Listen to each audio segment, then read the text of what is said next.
রামপ্রসাদের স্নানের ঘাট, হালিশহর, হুগলি, 19/2/2024। মা গঙ্গা,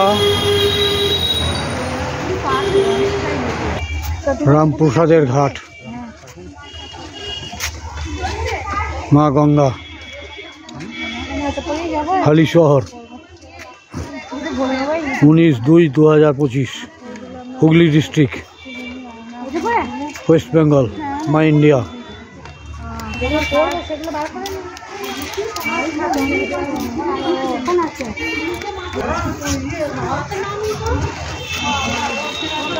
রামপ্রসাদের ঘাটে চান করবো আমরা রামপ্রসাদের ঘাটে চান।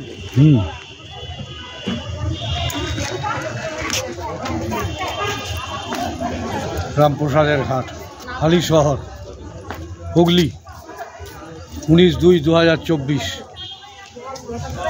পশ্চিম Bangla, West Bengal, my India.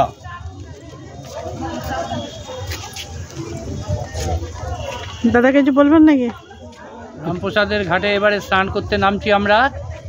এরপর স্নান করার একবার দৃশ্যটা আপনারা দেখবেন। এখন গঙ্গার দৃশ্যটা একটু দেখে নিন।